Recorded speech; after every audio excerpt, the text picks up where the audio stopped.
My name is Anna Zusman, and I'm an art professor at Southern Arkansas University. I teach drawing, illustration, and concept art. And the show that we have here today is Quotidian Moments Through Different Lenses, and this is our joint show with Rhaelene and Lowther. My name is Rhaelene Lowther, and I also teach art at Southern Arkansas University, but I teach game art and animation classes. So the title Quotidian Moments Through Different Lenses expresses the idea of our show. So why did we use such a fancy word quotidian for what basically means every day? Because it reflects on our concept for the show. We go on our everyday walks. We see things that inspire us, that might appear mundane, everyday things to most people, but appear new and exciting to us, worthy of inspiring artwork. And that's why the word quotidian, which is everyday, but also it's not an everyday word. So we started walking together occasionally in 2019. And in 2020, as we all know, the infamous year, in March of 2020, we started walking together every day because our class schedules were no longer in conflict. We decided as a way to deal with that, we would walk every day. And we found that as we walked every day, we talked about any number of things, but one of the things we both did was stop and look at interesting things along the way, and it was the same walk every day most of the time, at least initially.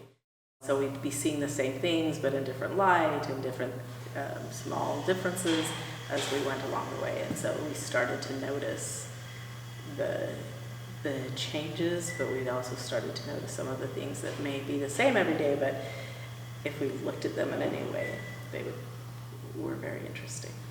So in the context of this project, it started that, we would see the same things, would get excited about them, would talk about them, and then in the process of talking, we realized just how different our interpretation and point of view is. And we would see all these cool things we could do with them, all these artworks we could do with them, but we would have somewhat different angle.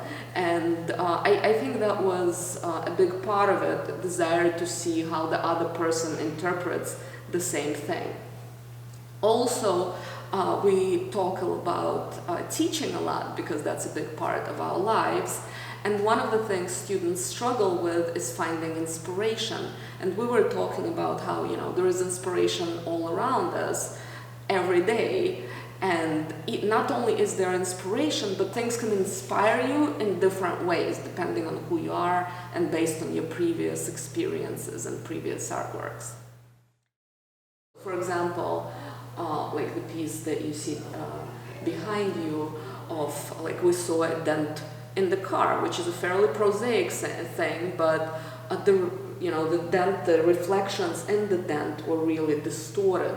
So my mind immediately went to an opening of the portal into a new reality.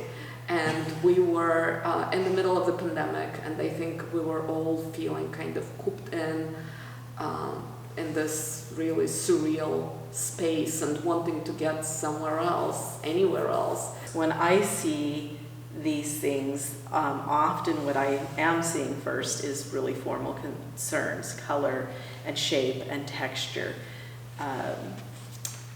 So yes, that is for sure how my brain approaches those same things. So I saw a car bumper, but then I saw the reflection of the grass and the leaves reflected in that car bumper, and how I saw those same swirls, but I saw how it swirled the color, and how the ground was really textured, but then the bumper is smooth and swirled. Color and light, I think, are fascinating to me, is what light does to color. And it's something that has been interesting to me for a very long time, but the fact that we now go on walks every day in the morning, and we've done it now for a couple of years, and so seeing the change of light, that if we're going at the same time within a half an hour window, we're going at the same time every day for 2 years. And so the difference between what 6:30 in the morning looks like in the middle of summer and in the middle of winter, and what sunrise looks like coming through leaves and branches, and how it changes the texture that we see even on the ground, and all of that has been really compelling to me. I hope that when people look at our art and see just how different our approach to the same inspiration is, that they would see it as with an idea that they themselves could see the world in a completely different way than anybody else does, and that they have something worthy of expressing, and that doesn't have to be visually, because some people are musical. Maybe for them, like seeing the clouds in the sky will result in thinking about a musical piece. I would also like to, or also hope that people seeing this are also inspired to want to collaborate. I'm a huge fan of collaborative work. Having worked in video games for years, that is a collaborative process as well. It's a huge, from small teams to big teams, it's all a team effort. And so even outside of games, I think that collaboration can make work better. It can make us better because it gives us that opportunity to push and pull, and that push and pull is what can help us to grow.